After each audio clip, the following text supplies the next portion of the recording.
In progress. Hello, everyone. This is John James. I'll let him introduce himself. Hello, my name is John James and I'm a writer and campaigner for male victims of female perpetrated domestic violence and an advocate for men's mental health. There, okay, so there he is. This is FTD Talk. This is what he's about. And I'm going to critique this discussion he has with Phil Mitchell. Phil Mitchell up here. I follow him on Twitter. He advocates for men's rights as well. The only problem is that FTD Talk has some problematic guests. Often he ends up having guests who are feminists. In this, the worst case scenario is Leanna Nelson Brown. So let's see who she is. This week on FTD Talk, I'll be talking to Luana Nelson Brown, who is the co-host of the Urban Impact Show and executive director of the Iowa Coalition of Change. I'll be talking. Okay, the Iowa Coalition of Change. Okay, Iowa Coalition of Collective Change. Here it is. Guess what they have on it? Look at this. Dismantle patriarchy. All college students around the world, the United States, worldwide youth are calling for a change in the systems that continue to fail us. Okay, patriarchy theory is an attack on men. She's a feminist, and that's what they plan on doing. Right. So when I talk about that, see, this is me talking to FTD Talk, and he says, I will not have my guest attacked. So I'm attacking by pointing out she's a feminist, right? I'm supportive of what she said on the interview and stand by my choice. Okay, so me pointing out this woman is a feminist and she won't be any good for, for men's rights. What she won't is an attack on her. So this guy here is a failure right off the bat. Okay. Now let's hear what Luana says. Way too common, right? And a tactic that's used by abusers. I really think this is sometimes hard for us as survivors to think about, but I really think that we also have to think about how are we including perpetrators in healing, right? Because the only people that can really stop violence are the perpetrators of violence, right? And so we've got to really come together and talk about what does it look like? How can we start a lot earlier preventing perpetrators from being formed in the first place? Okay, did you hear that rhetoric? Only perpetrators can stop perpetrators. So, and how do we do it earlier? See, what she plans on doing is saying that men are perpetrators and going after them while they're young in school. That's what she is saying. This is what she's claiming here. And this guy, Johnson, or I have to remember his name, John Johnson, or however his name is, he thinks this is going to help men. So you can see he's a failure from the beginning. Oh, by the way, and when I pointed this out, all of a sudden I can't talk to him. I was following him and now he's blocked me. So he's also strikes me as a very dishonest person. This guy wants female validation. This chameleon comes in and puts on her face and he doesn't care what she stands for. Okay, so we know what this guy's about. Uh-oh. You just see this? 2 comments. He's blocked me. I had some timestamps here to let me know what to where to start in this video. They're gone. This dishonest person has removed all our comments. Okay, so now I am pissed at this lying guy, but okay. Okay, I had to go back and find it on my own. This is where we'll start. We'll talk with Phil Mitchell here. There to all boys and men's issues, a lot of apathy for men and women. Oh, absolutely, and that's I mean, that's an interesting point. There's some people that have said, well, there's a lot of talk on misogyny, which yeah, absolutely there is, and you know, whilst in some ways that is an issue that needs addressing, of course it is any hateful attitude that influences behavior. There you go. So that timestamp that you don't see anymore, this was important.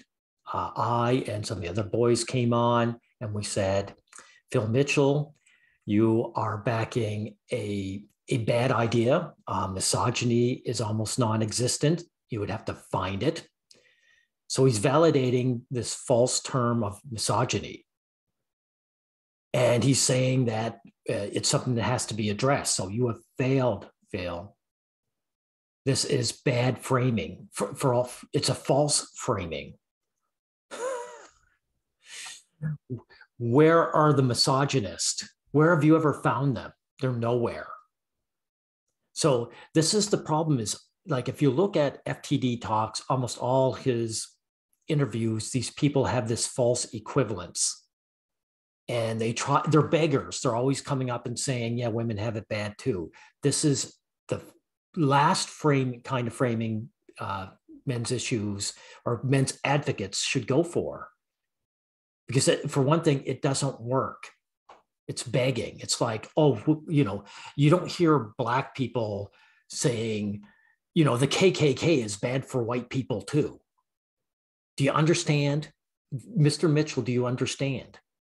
Okay, now we'll get on to the meat of it. Okay, we'll try this 27 mark. You know, so you've got those that are absolutely vicious in terms of, yes, I do hate men. I hate them all. Yes, I am a proud misandrist. I'm proud to hate men. Yeah, Phil. So you find women who say that. Where are the men who say, I'm a proud misogynist? Where are they? Nowhere, exactly. Yes, I would never help a man. I hate men. And then you've got the other groups that are a little less subtle, where they don't say it, but their actions clearly imply that they expect men to endure a lesser response because they're men. You know, they don't just expect it, they want it. And they don't want a lesser response. They don't want any response. The violence against women and girls strategy, for example, the version that came. The violence against women and girls is an attack on men, Mr. Mitchell. This is how you frame it. Who's attacking women and girls? There's only one other group.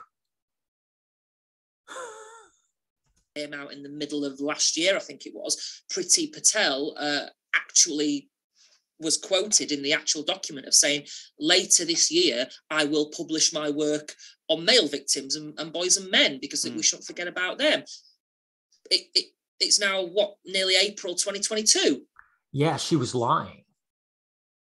Feminists are liars. Their whole theories, everything about them is based on lies. It's one giant lie. So why, Mr. Mitchell, are you surprised?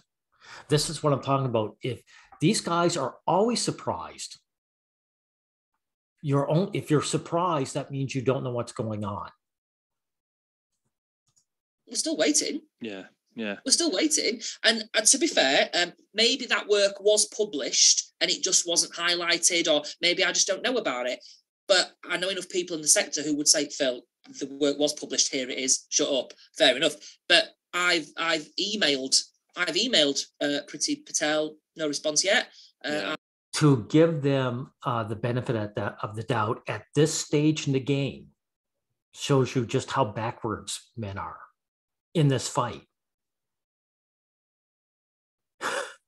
They have shown their true colors way back in the 1970s. It's 50 years going, and you still can't figure it out? I've sent multiple tweets, nothing. And again, I think it's just that, well, you're boys and men, you're expected to wait, aren't you? No, they're not expected to wait. We aren't waiting for anything.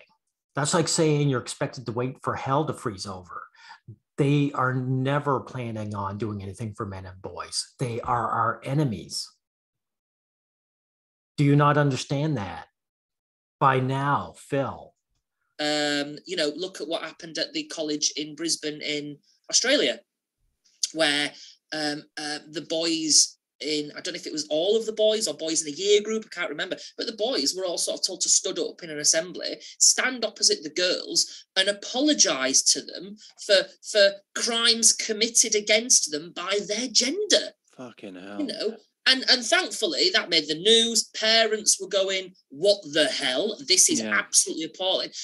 Really? But Phil, what actually happened? Were any teachers fired over this? Was anybody fired? Was there any consequences other than they kind of backed down and that was it? I don't think there was. I never heard of any consequences for this whatsoever. Was there any restructuring at that school? And an apology saying we will never do this again? I've never heard it. Did you? But the really scary thing is, can you imagine any other demographic being treated like this in such a way where it just seems to be socially acceptable? No, I don't think we could. And what we need to be doing is we need to stop setting up a hierarchy of demographics that it's okay to abuse. What we need to be is it's not okay to abuse anyone based on their characteristics and demographics. That's regardless, that's what we should be promoting. But in answer to your question, so yeah, I think we need to challenge these attitudes. We need to educate. In my opinion, we need to, I speak very emotionally about it, as you can see. But I think we also need to have a proportionate amount of emotion, but have logic and rational discussion. Okay.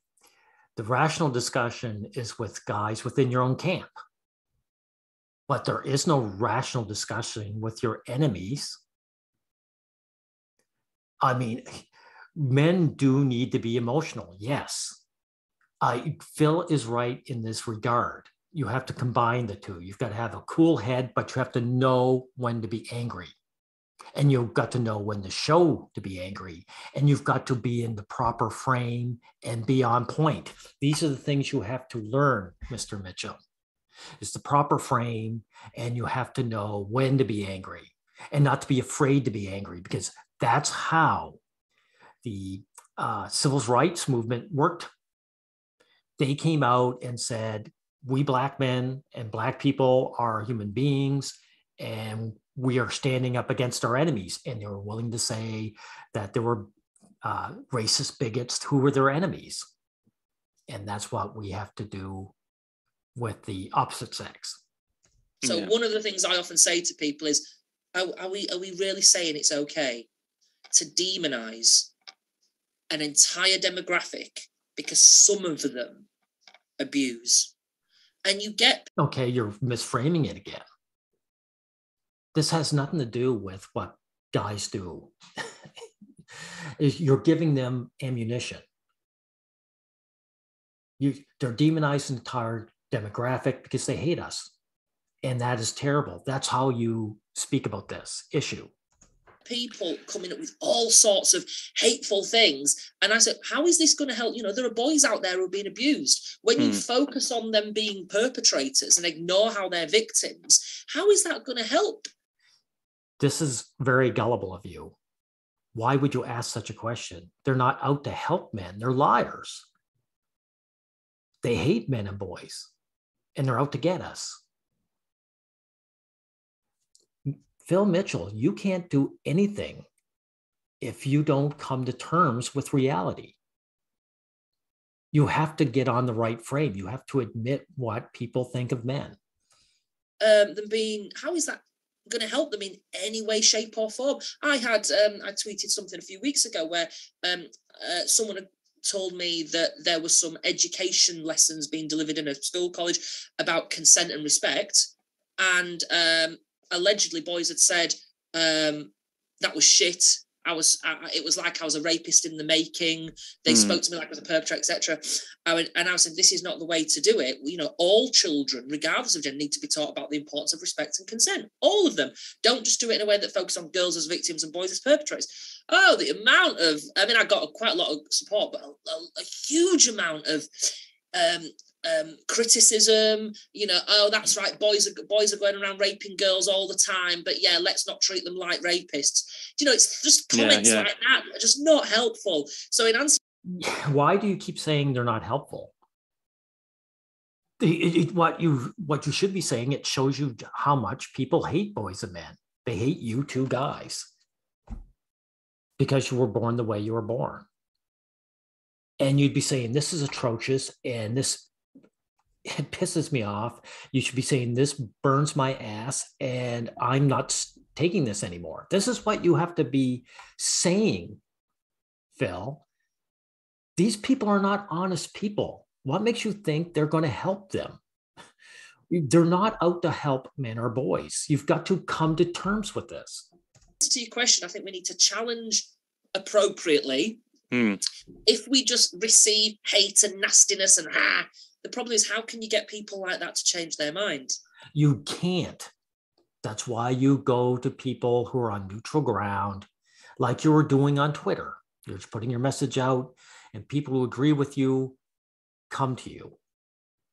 That's what you do. You don't try and change no one changes the KKK's mind. No one changes the minds of white nationalists, okay? You ignore them and just say they're the bad guys and we're fighting against them. If they're not open to it, then maybe we just need to educate, challenge, you know, don't put up with that. But actually those that are a little more, less viciously aggressive, it might be, okay, can we have a conversation about this? Let's try and understand each other. What is this about? Why are you doing this? Do you know what the facts are?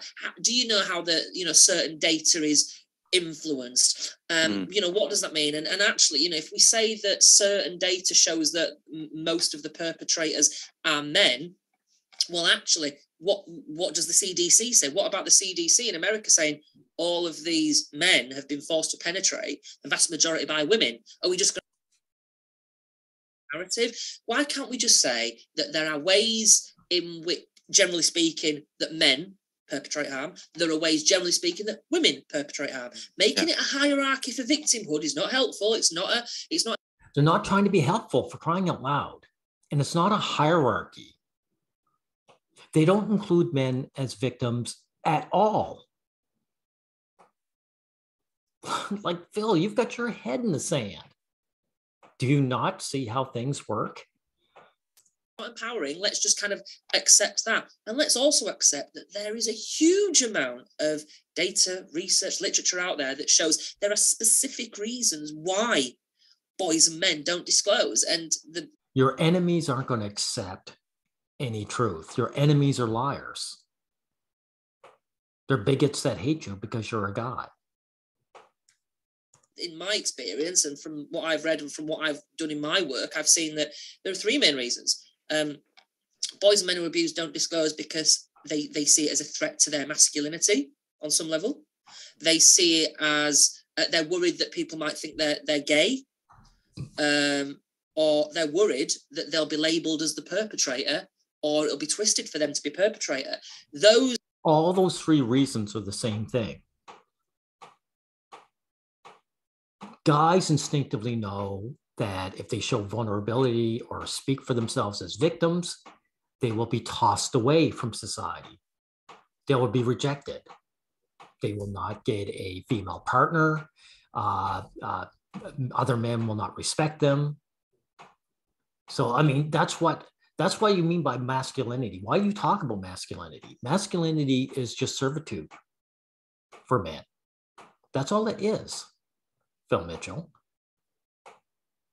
So if what you mean when you say it's attack on their masculinity, they'll realize is that they're signaling to society they're not going to be good servants.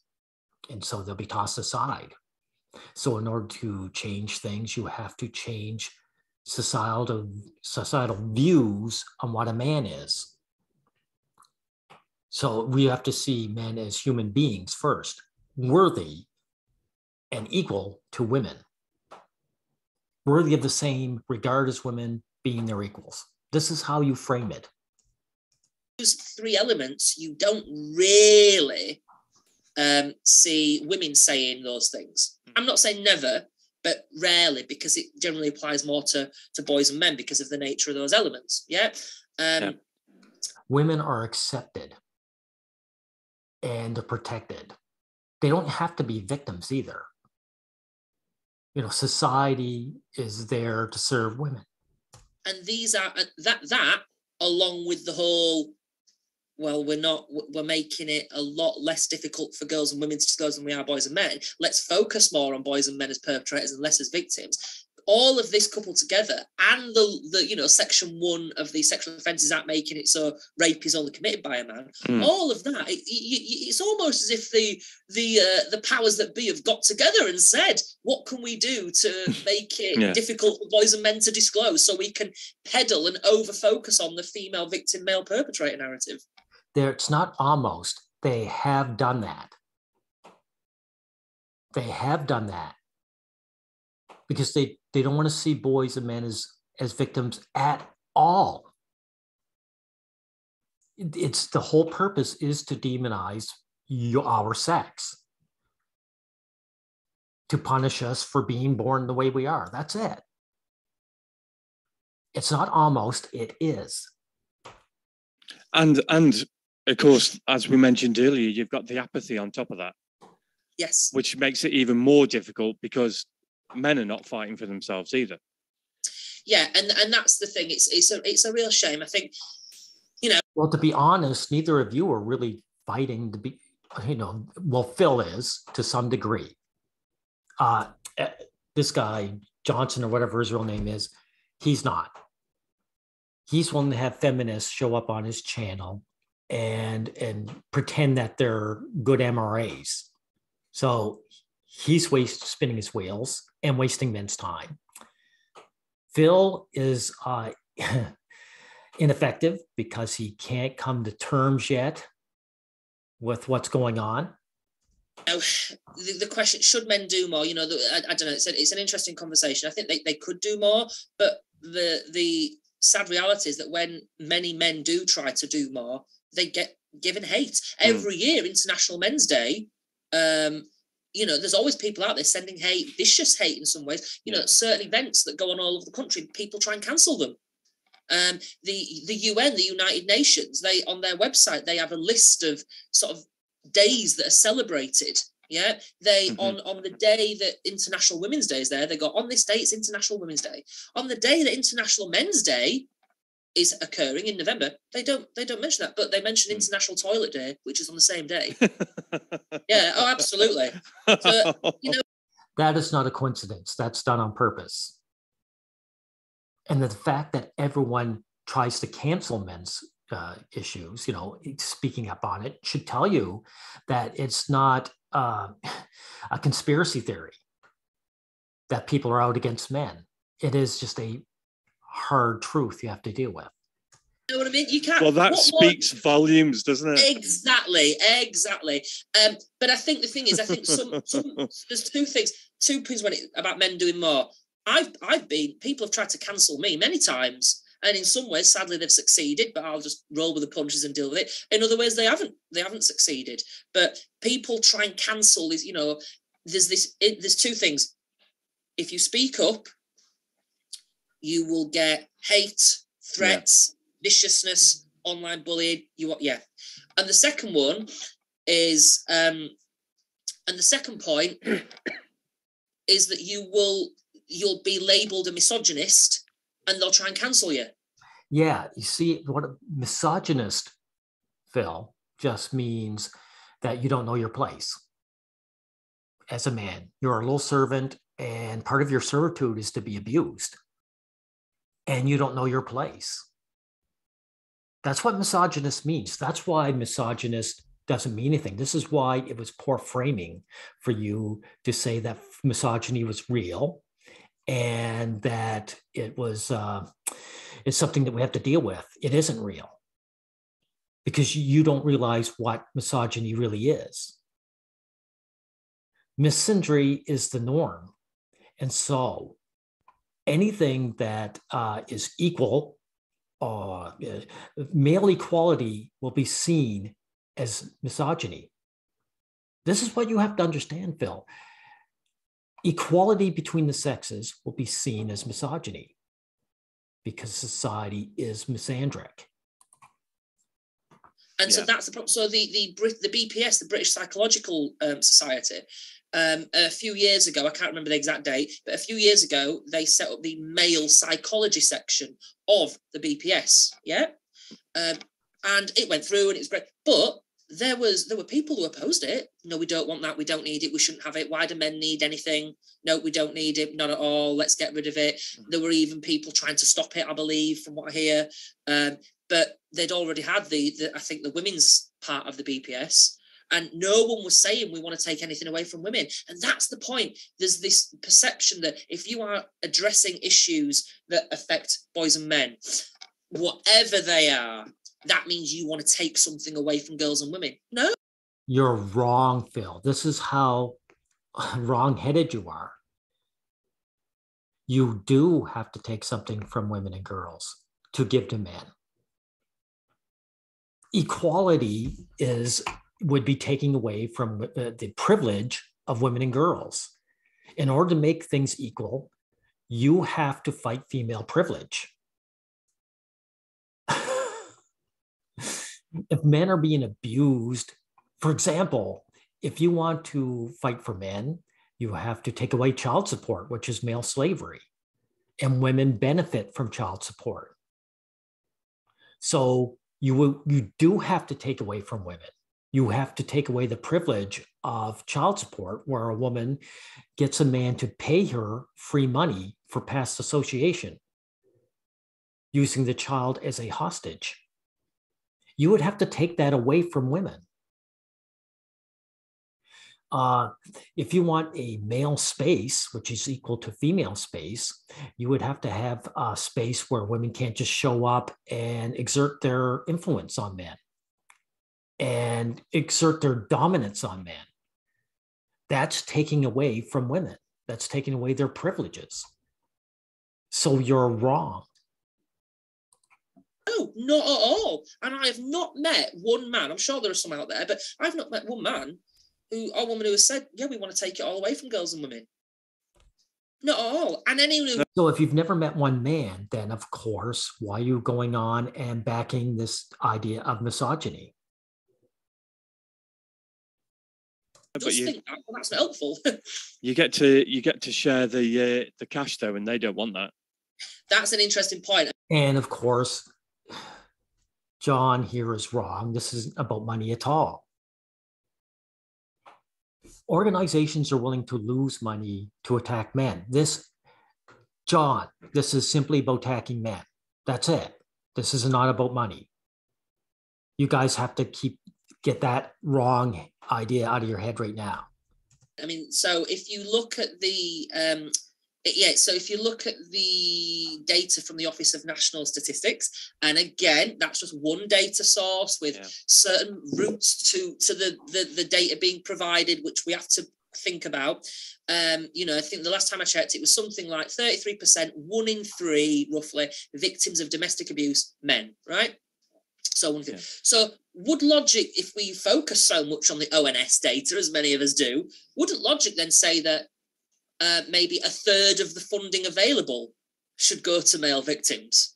Yeah. Well, yeah, but it doesn't. I'm pretty sure it doesn't. Yeah, it doesn't. And then what you've then got is something else. So most of the funding goes towards girls and women. But then what you've got is you've got the Office of National Statistics specifically saying that most victims of violent crimes, when you take all the violence together, are men. Yeah. True. That's what the data from the ONS says. So you think, oh, okay, well, then that must mean then that most funding will go towards men. No, not at all. So it's like, Okay, you guys can actually go here and watch the entire thing if you want. But I pointed out what I believe is important. And we'll end it here. there's two things. The gist of this video, one, is that FTD Talks is a waste of time because he's concerned with female validation and he's backing feminist. He's backing the opposition. And two, Phil Mitchell can do good if he gains the understanding of what he's up against. Right now, he doesn't. So it's those two things. And we'll end it here.